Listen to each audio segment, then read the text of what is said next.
German car makers are really good at creating niche markets. They're even really good at creating segments that didn't exist before. The Mercedes-AMG GT is a perfect example of this. Now, in the beginning, the AMG GT was a supercar. It was Mercedes' flagship supercar, and I did a video on that car, its GTR version. It's arguably the closest competitor to a Porsche 911 GT3 RS. And that could have been enough. I mean, Mercedes could have just stopped right there. A two-door sports coupe with a lot of power and great handling, but no. It felt that it could go a bit further. It felt that it could keep milking the AMG GT cow. With this, say hello to the 2022 Mercedes-AMG GT4 53 4MATIC Plus Coupe. That's one hell of a name. What's interesting about the AMG GT 4-door is that it's not based on the AMG GT Coupe. This is actually based on the E-Class wagon, which is why it's a lot longer than the AMG GT Coupe supercar. Now, this burgundy red example you're seeing right here stickers at just over $140,000. So this is basically just another expensive and another very luxurious sedan from Mercedes-AMG. But what I want to know is this kind of car still relevant in 2022 when pretty much everybody is converting to electrification? Come with me, we'll go for a drive, and we're going to explore all the cool features in the 2022 Mercedes-AMG GT4 53 4MATIC Plus. Every time I drive these big luxury European sedans, I tend to wonder, are they still relevant in this world, especially in this world of electrification? The interesting fact is, as we were filming this AMG GT53, we were also filming a Kia EV6 electric SUV. And heading towards the filming location, we had a bit of fun with the cars. And I mean, I had quite a lot of trouble following that EV6 and acceleration with the AMG. Okay, once the AMG picks up and gets going, it catches up to the electric Kia. But I mean, still, considering that a Kia that costs more than half the price of this AMG can pretty much almost keep up with it is a good example of the kind of automotive times we live in. Mercedes is transitioning to electric propulsion with vehicles like the EQS and the EQE, and it's been incorporating a bit of this technology inside its gasoline propulsion vehicles, like this one. The 53 is the mid-level version in the AMG GT4 lineup. At the bottom of the scale, you have the 43. At the top, you have the 63. This one is powered by a 3-liter turbocharged straight 6.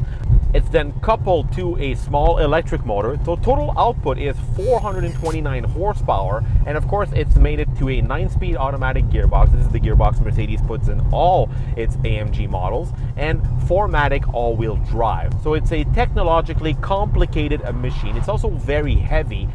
So I'm curious to see how it performs. Does it still deserve the AMG GT name, especially considering that it doesn't have anything from the AMG GT underneath its body? So I'm going to set this thing in Sport Plus mode. I do have a race mode as well, but I'm not on a racetrack, so I'm not going to do it. I'm on public roads. I'm going to try to remain rather tame and legal. So I'm going to pull back on this paddle shifter right here. It's nice brushed aluminum. By holding it down, it's going to give me the ideal gear. In this case, 3rd gear. Punch it.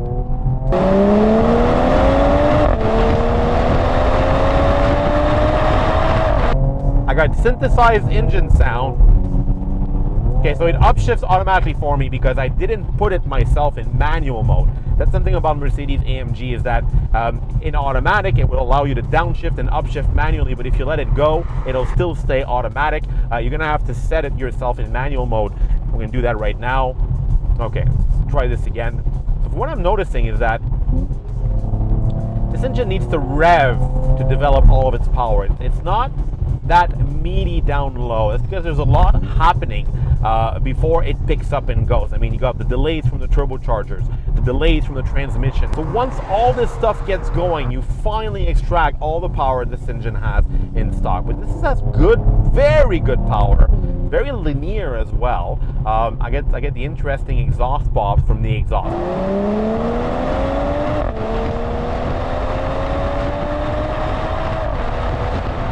Now, We've heard Mercedes-AMGs being a lot louder in the past, especially in their V8 versions, but this is still respectfully pleasant, but it does sound like a 6-cylinder though. It really doesn't sound like anything else than that.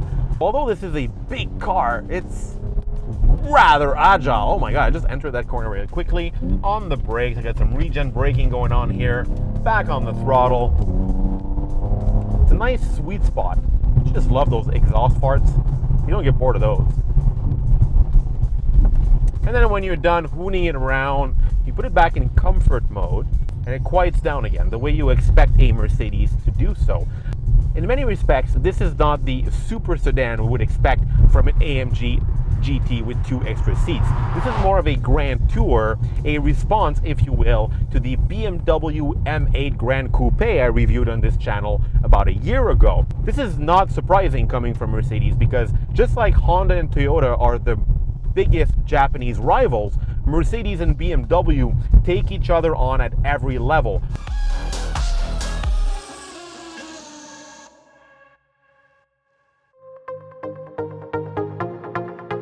So the obvious first observation when sitting inside the AMG GT4 is how snug and massively comfortable its cabin is. This has interesting proportions because Mercedes wants it to be the 4-door version of its supercar. The windshield is sloped all the way back, the roof is rather low, but in the rear I still have room for 2 more passengers and an ample trunk thanks to its fastback design. Now the seats, as you can see, are massive and they're adjustable in a wide variety of different configurations. These are immensely comfortable seats, arguably some of the best ones in the industry. In typical Mercedes fashion, it's all adjustable right here on the door. I can even fiddle with the headrest. I have cooling features, heated features. I could have massaging features, but this one doesn't have them. Too bad.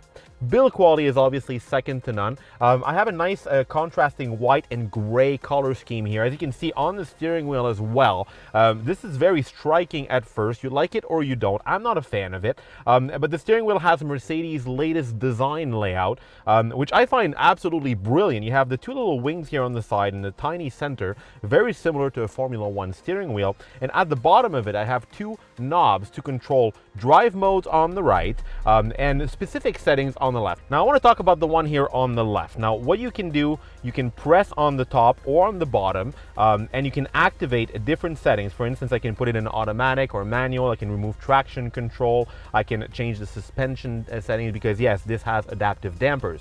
However, what's weird about this button is that I get pretty much the same controls as what I get on the center console. You see these buttons right here?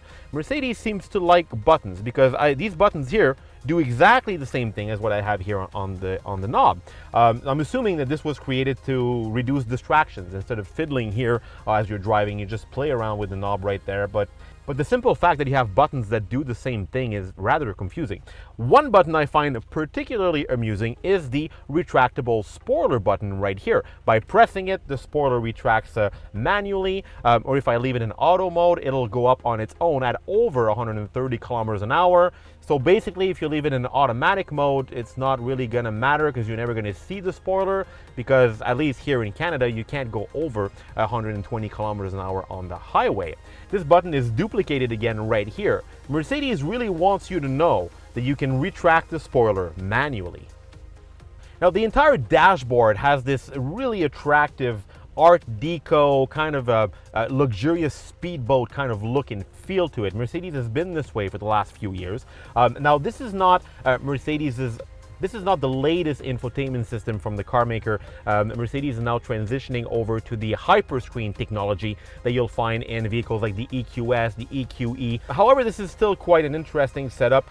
It's either touch operated, as you can see right here, or I can manipulate it with this trackpad right here. Now, I know that in past videos, like for instance Lexus videos, I have said that trackpads never work.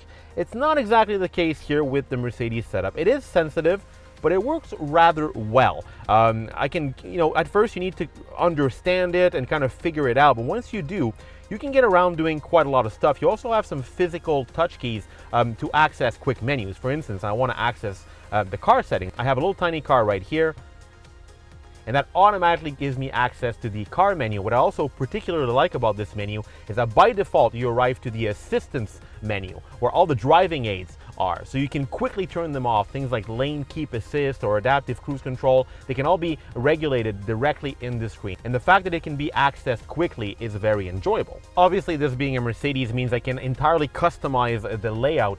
This is done again right here in the infotainment system. I can change the types of readouts that I have. Right now I'm in the super sport setting, but I can change it into sport or classic, like so.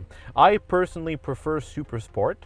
Why? Well, because I'm in a super sport sedan, but also because I've adapted my interior lighting in the same kind of theme. As you can see up here in light, I go in ambient lighting. I can change the color.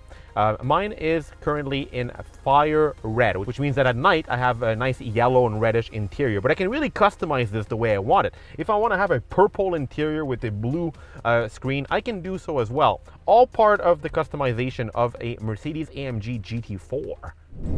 I have a confession to make. I'm not a big fan of this car. I mean, I don't exactly understand why it even exists. I mean, I do understand why it exists because it's there to take on cars like the BMW M8 Grand Coupe. This is just another grand sedan with a lot of luxury, a lot of technology, and ample performance.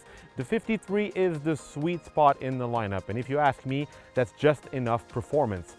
However, considering how much this thing is priced, there are some way cooler sedans out there, notably some electric vehicles. Things like, I don't know, a Tesla Model S Plaid that'll just blow the doors off of this car, or even better, the Lucid Air. We have officially reached the pinnacle of super fast, gasoline-fed German super sedans. When car makers are fiddling with names and trying to create new niche markets, it's time to move on. Mercedes, build something else.